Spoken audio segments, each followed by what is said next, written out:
I got y'all both on video, so how do y'all think about this opening right here? You first, Friday, then Camilla. I feel inspired. Okay. Oh yeah, I didn't want to. No. Just to be in support. Yeah. But you said you feel inspired? Yeah, very inspiring.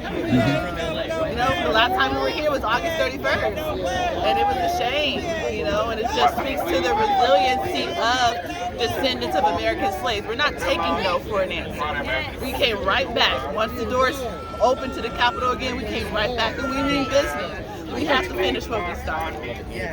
Friday? I second those emotions and those sentiments. I think at this time, there is a disconnect in our leadership. I think that the leadership somehow has forgotten the fact that we are the advocates and the organizers that have been carrying this work for 5 years. And instead of villainizing us, accusing us of being violent, why haven't you invited us into the table? And more importantly, why are you replacing the face of reparations with Black organizations that have not done this work specifically? So I'm encouraged by the fact that so many people showed up. I think it's a new era of accountability, and I'm here for it. How important is it this session, because you do have another opportunity, how important is it this session to get these bills passed? I think it's very important. I think if we actually, under our watch, let something like, I think it's AB 7 is Isaac Bryant's, AB 57, his bill go through, like, it's a good bill.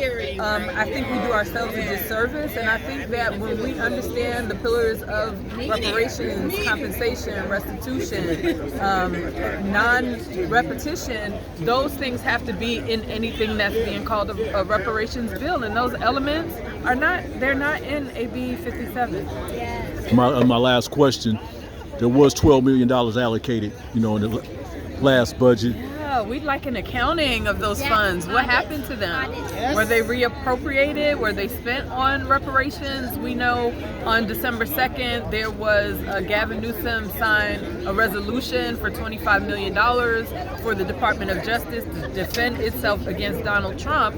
Where is like 10% of that money for reparations for the DOJ to defend the legislation that is coming out of the Assembly and out of the Senate? So you're talking about the special session which is going on? I'm talking about special session funds. I mean, why isn't reparations and defense and DOJ for reparations part of it when DOJ is the same department that held the task force?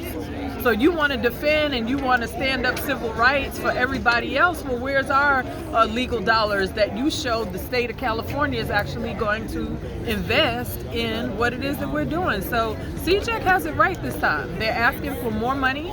They're asking for accountability with money that has already been set aside. They're asking for a Freedmen's agency.